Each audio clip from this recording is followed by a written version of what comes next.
नमस्कार बच्चों, कैसे हैं आप? प्री बोर्ड की परीक्षा दे चुके हैं। अधिकांश विद्यालयों में प्री बोर्ड परीक्षा हो गई है और इस परीक्षा को देकर आप लोगों को यह भी समझ में आ गया होगा कि किस किस अंश में आपको परेशानी होती है। कौन सा ऐसा अंश है जिसमें कि परीक्षा में बैठकर आप कठिनाई का अनुभव करते हैं और उस कठिनाई को अवश्य ही दूर करना है। अब आपको यह भी समझ आ चुका है कि आपको पाठ्यक्रम के किस अंश पर विशेष रूप से परिश्रम करने की आवश्यकता है। आप जब परीक्षा देते हैं तो कई प्रश्न ऐसे होते हैं जो कि आपको आते तो हैं, परंतु उनका बिल्कुल सटीक उत्तर शायद आप नहीं दे पाते, जिससे कि पूरे अंक नहीं मिलते। और इसके साथ साथ जो वस्तुनिष्ठ प्रश्न हैं उनमें प्रायः ऐसा भी होता है, कुछ प्रश्नों में सभी विकल्प ही सही लग रहे होते हैं, जिनमें मामूली मामूली सा अंतर होता है, और यदि आपने वह अंतर पहचान लिया तो आपके अंक पूरे, और यदि नहीं पहचान पाए तो अंक कट जाएंगे। तो इसीलिए आज हम चर्चा करेंगे कक्षा 12वीं के मध्य अवधि परीक्षा में आए हुए प्रश्न पत्र की, जिसमें कि 2 खंड हैं, खंड अ और खंड ब। बच्चों, 3 घंटे का पूरा पेपर एक ही वीडियो में तो कवर हो नहीं सकता, इसीलिए हम इसे अलग अलग भागों में करेंगे। और आज के इस वीडियो में हम खंड अ यानी वस्तुनिष्ठ प्रश्नों पर बात करने वाले हैं, और इसमें जहाँ जहाँ बच्चे सामान्य त्रुटि करते हैं उस त्रुटि पर भी मैं प्रकाश डालूंगी कि यहाँ इस बात का विशेष रूप से ध्यान रखा जाना जरूरी था। परंतु आगे बढ़ने से पहले बच्चों, यदि आपने अभी तक चैनल को सब्सक्राइब नहीं किया है वह पहले कर लीजिए, और साथ ही बेल आइकॉन को भी दबा दीजिए, ताकि जैसे ही मैं अगले भाग की वीडियो डालूं तो आपके पास तुरंत नोटिफिकेशन पहुंच जाए। और यदि आपको ये वीडियो अच्छा लगे तो इसे लाइक व शेयर करना मत भूलिएगा। आइए शुरू करते हैं ये प्रश्न पत्र। बच्चों, ये है आपके सामने इवनिंग शिफ्ट का प्री बोर्ड का हिंदी इलेक्टिव का क्वेश्चन पेपर, जिसमें सबसे पहले ऊपर कुछ निर्देश हैं। जैसे सबसे पहला निर्देश है कि इस प्रश्न पत्र में 2 खंड हैं, खंड अ व खंड ब। और खंड अ में वस्तुपरक यानी ऑब्जेक्टिव टाइप, और खंड ब में वर्णनात्मक प्रश्न पूछे गए हैं, जिनके उत्तर आपको थोड़े विस्तार से देने होते हैं। और उसके आगे है कि खंड अ में कुल 6 प्रश्न पूछे गए हैं, जिनमें वैकल्पिक प्रश्न सम्मिलित हैं। दिए गए निर्देशानुसार प्रश्नों के उत्तर दीजिए। और खंड ब में कुल 8 प्रश्न पूछे गए हैं, जिनके दिए गए निर्देशों का पालन करते हुए उत्तर देने हैं। तो सबसे पहले हम शुरू करते हैं खंड अ वस्तुपरक प्रश्न। इसमें पहला प्रश्न अपठित गद्यांश का है, तो मैं जल्दी से यह अपठित गद्यांश पढ़ देती हूँ, फिर इस पर आधारित प्रश्न हम देखेंगे। भारत एक ग्राम प्रधान देश है और इसीलिए यहाँ ग्रामीण पर्यटन की अच्छी संभावनाएं भी हैं। पर्यटकों का रुझान भी ग्रामीण पर्यटन की तरफ बढ़ा है, क्योंकि शहर की आपाधापी और मशीनी जिंदगी से उकताए शहरियों को गांवों की खुली आबोहवा, हरियाली और मिट्टी की सौंधी महक खूब सुकून देती है। गांवों में उन्हें अनूठी शांति की अनुभूति होती है। पर्यटकों के इस रुझान के कारण भारत में ग्रामीण पर्यटन के अवसर बढ़े हैं। पर्यावरण के बाद बढ़ती जागरूकता ने भी पर्यटकों को ग्रामीण पर्यटन की तरफ आकृष्ट किया है। भारत के गांव देशी विदेशी पर्यटकों के लिए आकर्षण का केंद्र बन गए हैं। वे ग्रामीण संस्कृति और ग्राम परिवेश का आनंद उठाने का मौका गंवाना भी नहीं चाहते हैं। यह सच भी है कि ग्रामों का नैसर्गिक सौंदर्य अनूठा होता है। इसमें शहरों की तरह बनावट नहीं होती, बल्कि प्रकृति की आभा झलकती है। तभी तो कूपर कहते हैं, मनुष्य ने नगरों का निर्माण किया है, किंतु ग्राम सृष्टिकर्ता की कृति है। राष्ट्रपिता महात्मा गांधी ने कहा था, भारत की आत्मा गांवों में बसती है। भारत की इस आत्मा को देखने, समझने और यहाँ की सांस्कृतिक विरासत को साझा करने के लिए भी गांवों की तरफ लौटना जरूरी है, और पर्यटन के स्तर पर भी ऐसा हो रहा है। ग्रामीण पर्यटन हमें प्रकृति के करीब भी लाता है। शहरी शोरगुल से अलग हरे भरे वृक्ष, फसलों से लदे खेत और फलों से भरे वृक्ष, झुंडों में विचरते गायें, भैंस, बकरियों आदि के झुंड, मिट्टी के घरौंदे और छप्पर छावनी यकीनन कुछ देर के लिए ही सही हमें शहरी जीवन से दूर ले जाते हैं और शांति का सुखद और मीठा संस्पर्श करवाते हैं। अतिथि देवो भव की जो हमारी समृद्ध सांस्कृतिक परंपरा रही है, उसे ग्रामीण पर्यटन के माध्यम से हम और अधिक जीवंत और समृद्ध बना सकते हैं। ग्रामीण पर्यटन को बढ़ावा देकर हम न सिर्फ अपनी संस्कृति की श्रीवृद्धि कर रहे हैं, बल्कि उसकी सुकीर्ति को देश देशांतर में अधिक विस्तार भी दे सकते हैं। भारत में ग्रामीण पर्यटन लाभ का सौदा भी है। इसे एक उद्योग के रूप में विकसित कर जहां हम राजस्व को बढ़ा सकते हैं, वहीं ग्रामीण भारत की आय में भी इजाफा कर सकते हैं, जो कि शहरी विकास पर केंद्रित रहने के कारण घटी है। भारत में तकरीबन 6,40,000 गांव हैं। जरा सोचिए कि यदि इन्हें ग्रामीण पर्यटन से जोड़ दिया जाए तो हम राजस्व के मामले में मालामाल तो हो ही सकते हैं, विश्व पर्यटन बाजार में भारत की एक पुख्ता पहचान भी बन सकेगी। रोजगार के कारण गांवों से शहरों की ओर बढ़ रहा पलायन भी रुकेगा, क्योंकि तब गांवों में ही रोजगार के अच्छे अवसर सृजित होंगे, गांवों का विकास भी बढ़ेगा और उनकी काया भी पलटेगी। ग्राम समाज का जीवन स्तर ऊंचा उठेगा और ग्रामीण राष्ट्र की मुख्य धारा से जुड़ सकेंगे। अब हम देखते हैं इसी गद्यांश पर आधारित प्रश्न, क्योंकि लिखा है निम्नलिखित में से निर्देशानुसार उचित विकल्पों का चयन कीजिए। तो सबसे पहला प्रश्न, पर्यटकों का रुझान ग्रामीण पर्यटन की ओर बढ़ने के कारण है। 4 विकल्प हैं। पर्यटकों की शहरी जीवन की आपाधापी से दूर जाने की लालसा, गांवों की खुली आबो हवा और हरियाली, शांति की तलाश, या उपरोक्त सभी। स्पष्ट रूप से पता चल रहा है, इसका उत्तर होगा घ, उपरोक्त सभी। दूसरा प्रश्न, भारत की आत्मा कहाँ बसती है? शहरों में, वनों में, गांवों में या नदियों के तट पर? तो इसका सही उत्तर होगा गांवों में, यानी विकल्प संख्या ग। और प्रश्न 3, मनुष्य ने नगर का निर्माण किया है, किंतु ग्राम सृष्टिकर्ता की कृति है। कथन का आशय क्या है? क, ग्रामीण सौंदर्य नैसर्गिक एवं बनावट से रहित होता है। ख, मनुष्य गांव नहीं बसा सकता। ग, गांवों का जीवन सौंदर्य से रहित है। या घ, उपरोक्त में से कोई नहीं। तो इसका सही उत्तर है क, ग्रामीण सौंदर्य नैसर्गिक एवं बनावट से रहित होता है। प्रश्न संख्या 4, ग्रामीण पर्यटन हमें किसके करीब लाता है? ग्रामीण संस्कृति, प्रकृति, शांति की अनुभूति या उपरोक्त सभी? तो सही उत्तर उपरोक्त सभी, यानी घ वाला। अब प्रश्न संख्या 5, अतिथि देवो भव का तात्पर्य है? अतिथि देवतुल्य होते हैं, या देवता अतिथि होते हैं, या अतिथि के आने से देवता आते हैं, या उपरोक्त में से कोई नहीं। तो सही विकल्प है क, अतिथि देवतुल्य होते हैं। प्रश्न संख्या 6, ग्रामीण पर्यटन के क्या लाभ हैं? ग्रामीण भारत की आय में वृद्धि, गांवों में रोजगार के नए अवसर, शहरों की ओर पलायन में कमी, या उपरोक्त सभी? तो उत्तर होगा उपरोक्त सभी, यानी घ वाला। प्रश्न संख्या 7, हम अपने देश की सुकृति को देश देशांतर तक अधिक विस्तार किस प्रकार दे सकते हैं? ग्रामीण पर्यटन के विस्तार देकर, ग्रामीण पर्यटन में कमी लाकर, ग्राम पंचायत द्वारा योजनाएं बनाकर, या उपरोक्त में से कोई नहीं। तो सही उत्तर है क, ग्रामीण पर्यटन के विस्तार देकर। के की अपेक्षा वैसे को होना चाहिए, ग्रामीण पर्यटन को विस्तार देकर।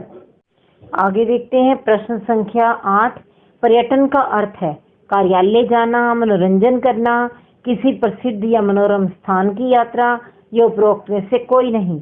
तो इसका सही उत्तर होगा ग, किसी प्रसिद्ध या पर्यटन स्थल की यात्रा। और 9वां प्रश्न, नैसर्गिक शब्द है, तत्सम, तद्भव, देशज या विदेशी? उत्तर होगा तत्सम क। और 10वां प्रश्न, उपरोक्त गद्यांश के लिए उपयुक्त शीर्षक का चयन कीजिए। ग्रामीण पर्यटन, ग्रामीण जीवन, नैसर्गिक सौंदर्य या अतिथि देवो भव? तो सही उत्तर है ग्रामीण पर्यटन। तो बच्चों, आपने देखा इनमें जो उत्तर सही है हमें उसकी संख्या के साथ वह पूरा का पूरा उत्तर भी अवश्य लिख देना चाहिए, ताकि जो परीक्षक है उसे जांचने में सुविधा हो। जैसे यहाँ पर हमने प्रश्न का उत्तर दिया क, लेकिन साथ में ग्रामीण पर्यटन भी लिखना अनिवार्य है। अथवा के बाद जो दूसरा विकल्प दिया गया है उस गद्यांश को भी पढ़ लेते हैं। हर व्यक्ति के जीवन में एक बार तो ऐसा समय आता ही है जब उसे लगने लगता है कि सारी चीजें विरोध में हैं। वह किसी के लिए कितना भी अच्छा सोचे, सामने वाले को गलत ही लगेगा। वह कितनी भी मेहनत कर ले, उसे असफलता ही मिलेगी। ऐसे समय में उसके मस्तिष्क में नकारात्मक विचार ही घुमड़ते रहते हैं, जो निरंतर अविश्वास की बारिश करते हैं तथा निराशा में डुबो दिया करते हैं। इस स्थिति में मनुष्य को सरल मार्ग दिखाई देता है आत्महत्या का, किंतु आत्महत्या कर जीवन को विराम देना कोई समाधान नहीं है।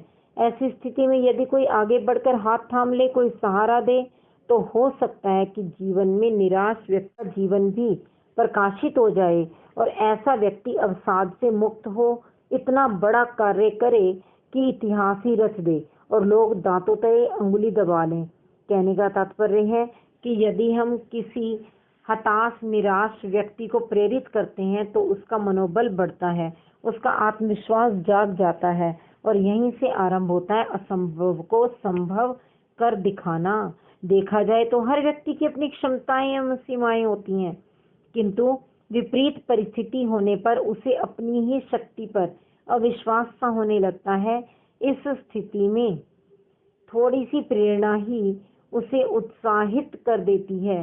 इस बात को हम ऐसे भी समझ सकते हैं कि जब सबको पता लग चुका था कि सीता जी को लंका का राजा रावण अपहरण कर समुद्र पार कर लंका ले गया है, तब भी लंका जाकर सीता जी को ढूंढने का कार्य अथाह समुद्र को पार कौन करे, किसमें है इतना साहस?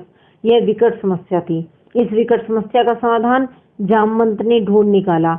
उन्होंने हनुमान जी को यह कार्य करने हेतु प्रेरित किया एवं उनमें सोई हुई शक्ति का एहसास दिलाया। हनुमान जी को भी अपने पर भरोसा हुआ और उन्होंने राम नाम लेते हुए समस्त कार्य पूर्ण कर डाले। हताशा, निराशा और असफलता जैसे शब्द हमारे जीवन के शब्दकोश में नहीं होने चाहिए, बल्कि महापुरुषों के जीवन से प्रेरणा लेनी व देनी चाहिए।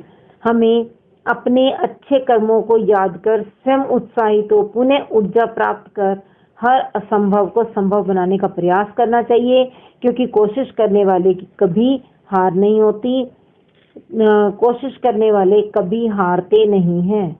अब इसके आधार पर जो प्रश्न है, सबसे पहला प्रश्न, नकारात्मक विचार व्यक्ति के मन में कब आते हैं? जब लगता है कि सारी चीजें विरोध में है, या जब मन अप्रसन्न होता है, या जब मनचाही वस्तु नहीं मिलती, या उपरोक्त में से कोई नहीं। तो इसका सही विकल्प कौन सा है? क, जब लगता है कि सारी चीजें विरोध में हैं। प्रश्न संख्या 2, नकारात्मक विचारों का परिणाम क्या होता है? अविश्वास और गहरी निराशा का भाव, बदले की भावना, क्रोध का आवेग, या उपरोक्त में से कोई नहीं। तो सही उत्तर होगा क, अविश्वास और गहरी निराशा का भाव। प्रश्न संख्या 3, निराशा को व्यक्ति कैसे दूर कर सकता है? स्वयं पर विश्वास करके, अपना आत्मविश्वास बढ़ाकर, महापुरुषों के जीवन से प्रेरणा लेकर, या उपरोक्त सभी। तो सही उत्तर होगा उपरोक्त सभी। चौथा प्रश्न है, गद्यांश में किस पौराणिक घटना का वर्णन किया गया है?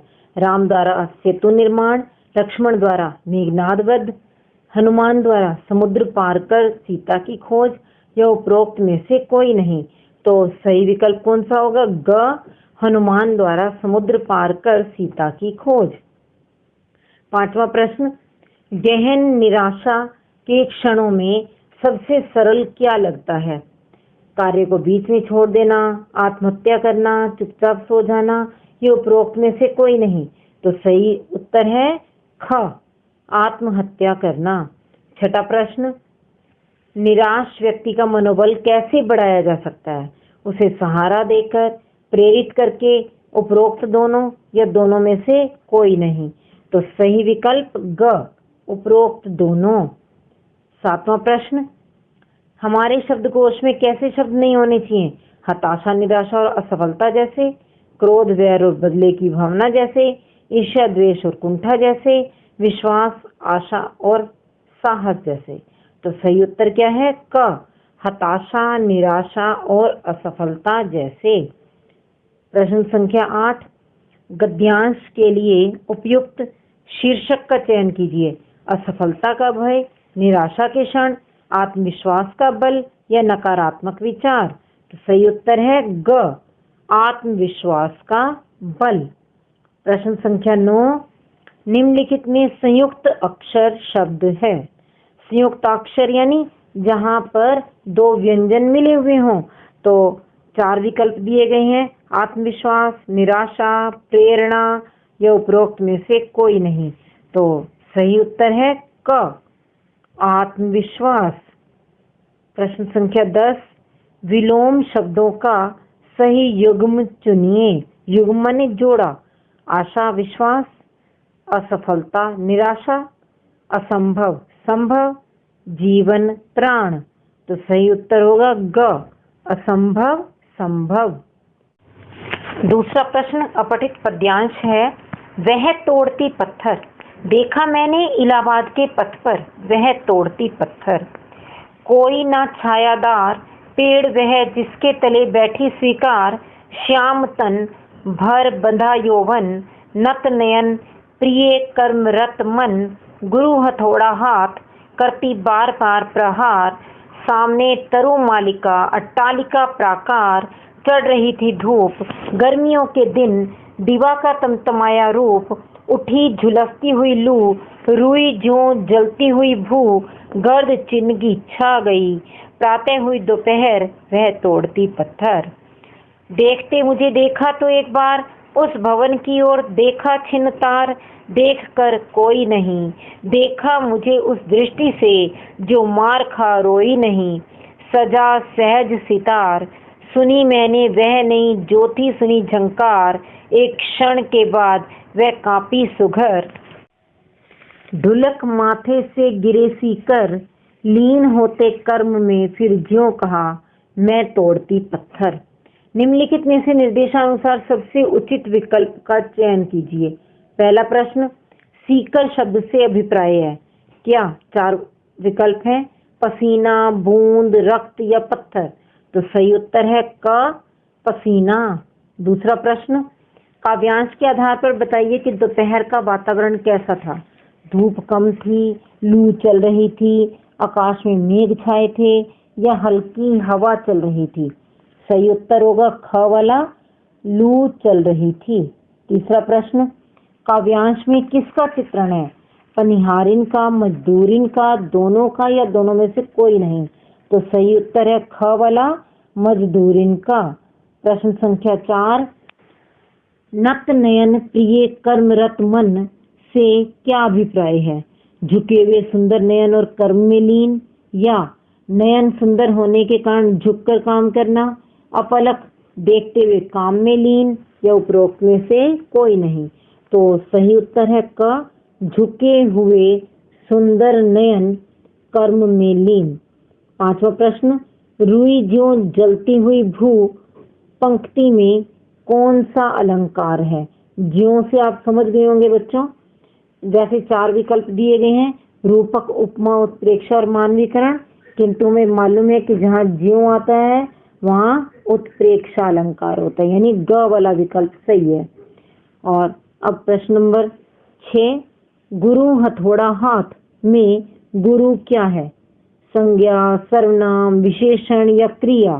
तो गुरु का अर्थ यहाँ पे बड़ा, बड़े वाला हथौड़े की बात हो रही है, यह विशेषण है, तो इसलिए ग विकल्प सही होगा। प्रश्न संख्या 7, जो मार खा रोई नहीं पंक्ति में क्या भाव निहित है? बेबसी का, अवज्ञा का, उलाहने का या पश्चाताप का। तो सही उत्तर है क, बेबसी का। 8वां प्रश्न, दोपहर में कौन सा समास है?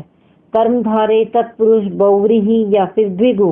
तो सही उत्तर द्विगु, घ वाला, क्योंकि दोपहर, दो पहरों का समूह। आगे अथवा के पश्चात जो दूसरा पद्यांश दिया गया उसे भी पढ़ लेते हैं।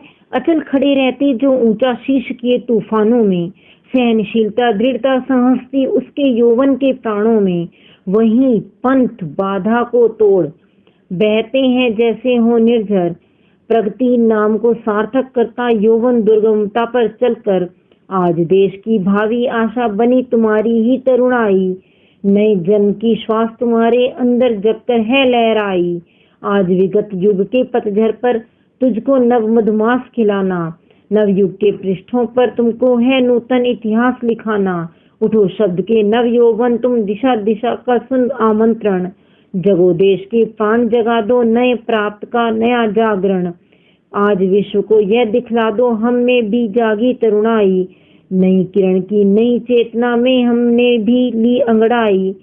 इस पद्यांश के आधार पर जो प्रश्न दिए गए हैं उनमें से सबसे पहला प्रश्न, मार्ग की रुकावटों को कौन तोड़ता है? संकटों से घबराए बिना उसका सामना करने वाले, सहनशील और दृढ़ व्यक्ति, उपरोक्त दोनों या उपरोक्त में से कोई नहीं? तो सही विकल्प होगा ग, उपरोक्त दोनों। प्रश्न संख्या 2, नवयुवक प्रगति के नाम को कैसे सार्थक करते हैं?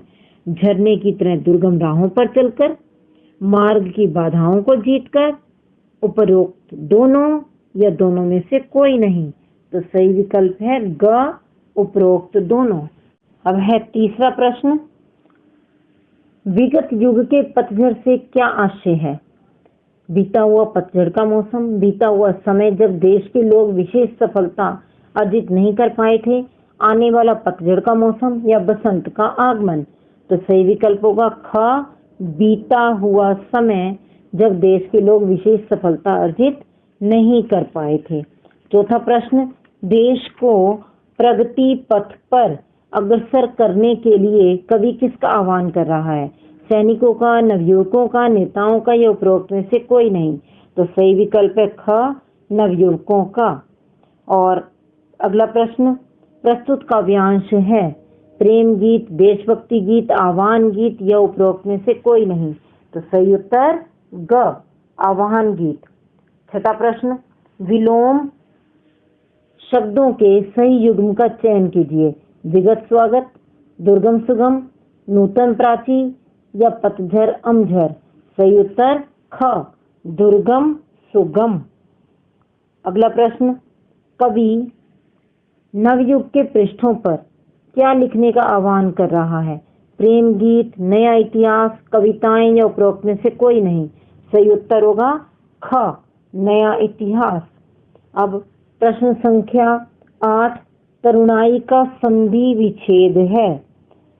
तरुण जमा आई, तरु जमा आई, तरुणा जमा ई या उपरोक्त में से कोई नहीं? तो सही उत्तर है क, तरुण प्लस आई, क वाला। अब हम आगे बढ़ते हैं कार्यालयी हिंदी और रचनात्मक लेखन से संबंधित विकल्पात्मक प्रश्नों पर। तो पहला प्रश्न जो है वह है, कौन सा अखबार सिर्फ इंटरनेट पर उपलब्ध है, मुद्रित रूप में नहीं? 4 विकल्प दिए गए हैं, नवभारत टाइम्स, जनसत्ता, प्रभा साक्षी या उपरोक्त में से कोई नहीं? सही उत्तर होगा ग, प्रभा साक्षी। दूसरा प्रश्न, जनसंचार के माध्यमों का प्रमुख कार्य है सूचना देना, शिक्षित करना, मनोरंजन करना या उपरोक्त सभी? सही उत्तर होगा घ, उपरोक्त सभी। प्रश्न संख्या 3, भारतीय परंपरा में नाटक को किस काव्य की संज्ञा दी गई है? श्रव्य काव्य, चंपू काव्य, दृश्य काव्य या उपरोक्त में से कोई नहीं? तो सही विकल्प क्या है? ग, दृश्य काव्य। और चौथा प्रश्न, कहानी की रोचकता को बनाए रखने के लिए निम्न में सबसे प्रमुख तत्व है कौन सा? राग तत्व, कथानक, द्वंद्व या संवाद? तो सही उत्तर है ग, द्वंद्व। अगला प्रश्न, लोकतांत्रिक समाज में अखबार कौन सी भूमिका निभाते हैं? क, प्रेरक, ख, समाज सुधारक, ग, पहरेदार और घ उपरोक्त में से कोई नहीं। सही उत्तर है ग पहरेदार।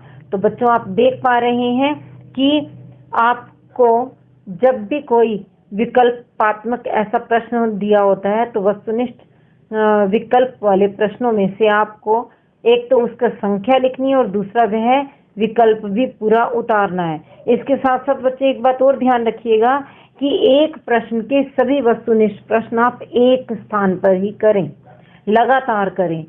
अलग अलग स्थानों पर करने से आपके अंक कटने की संभावना है। अब आगे बढ़ते हैं पाठ्य पुस्तकों पर आधारित प्रश्नों की ओर।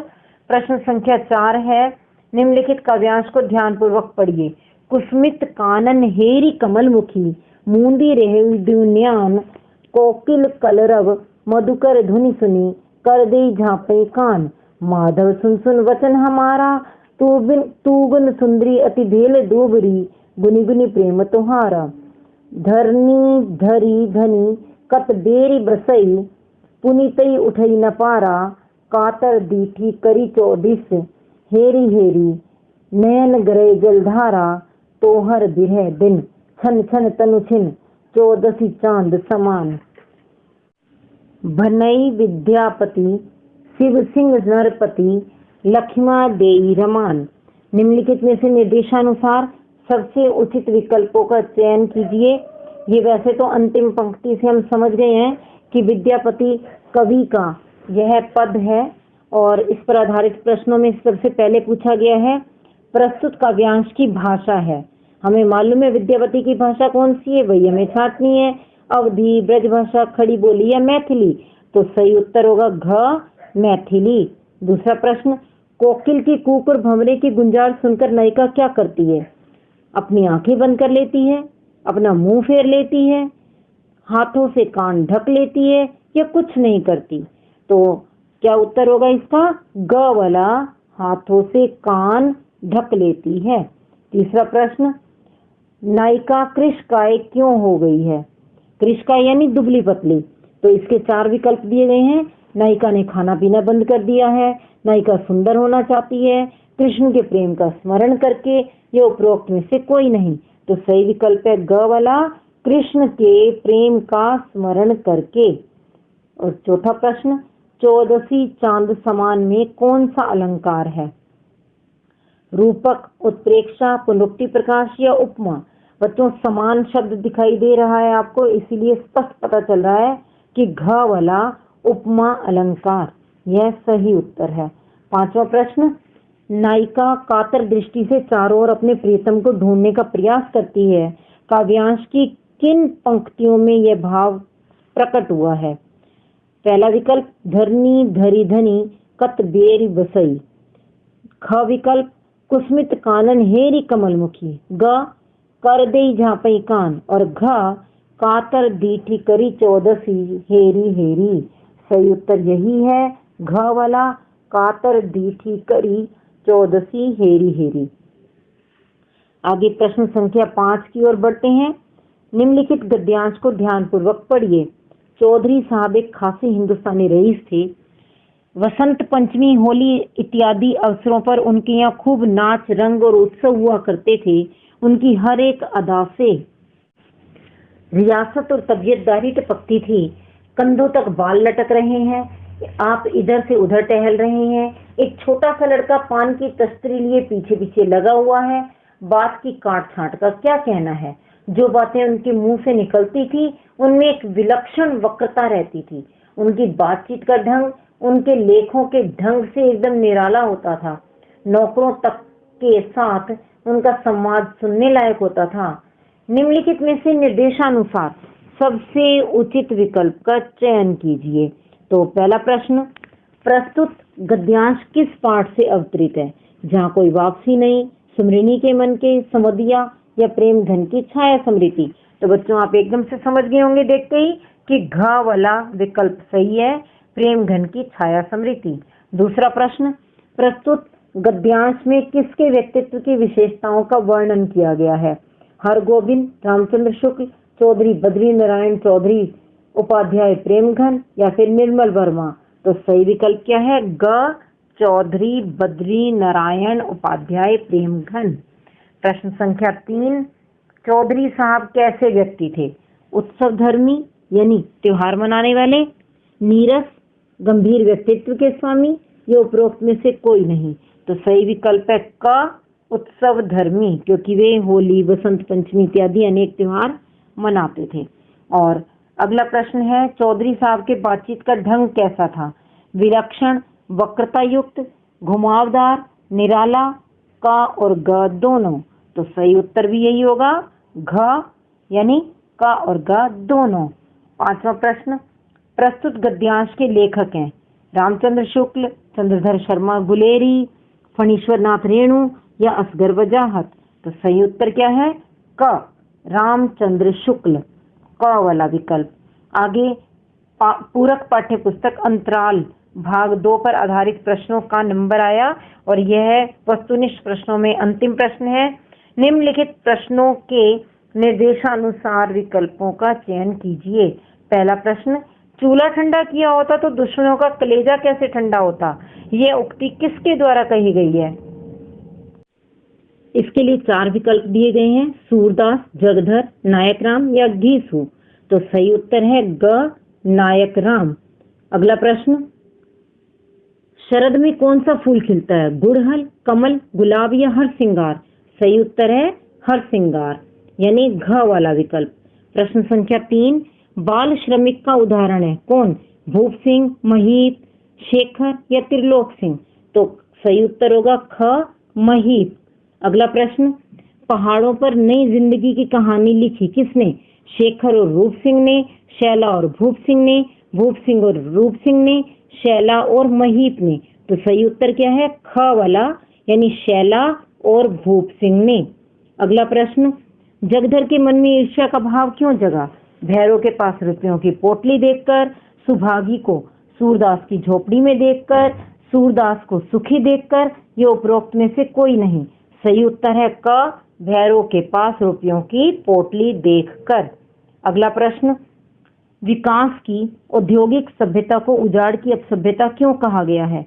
दिन प्रतिदिन बढ़ते पर्यावरण प्रदूषण के कारण, नदियों को गंदे नाले बना देने के कारण, पृथ्वी का तापमान बढ़ने के कारण या उपरोक्त सभी? तो सही उत्तर है घ, उपरोक्त सभी। अंतिम प्रश्न, गांवों में लू से बचने के लिए क्या उपाय किया जाता था? आम का पन्ना दिया जाता था, कोका कोला पिया जाता था, लस्सी का सेवन किया जाता था या ठंडा पानी पिया जाता था? तो सही उत्तर क, आम का पन्ना दिया जाता था। बच्चों, अब आपका वह असमंजस अवश्य दूर हो गया होगा कि आपने परीक्षा में जिन विकल्पों का चयन किया वे वास्तव में सही था या गलत, और गलत है तो क्यों गलत है। और इसी के साथ ही जो दिल्ली से बाहर के बच्चे हैं उनके लिए यह प्रतिदर्श प्रश्न पत्र है, इसे आप बहुत अच्छी तरह से कर लीजिए क्योंकि पूरे पाठ्यक्रम में से और पूरे 80 अंक के अनुरूप ही तैयार किया गया प्रश्न पत्र है। इसके सभी प्रश्न बहुत अधिक महत्वपूर्ण भी हैं, तो यदि आप इन्हें अच्छी तरह से तैयार कर लेते हैं वार्षिक परीक्षा में आपको इनसे अवश्य मदद मिलेगी। तो आप तैयारी करते रहिए। हम फिर मिलेंगे अगले वीडियो में खंड ब के साथ। तब तक के लिए आप सभी को मेरी शुभकामनाएं। धन्यवाद।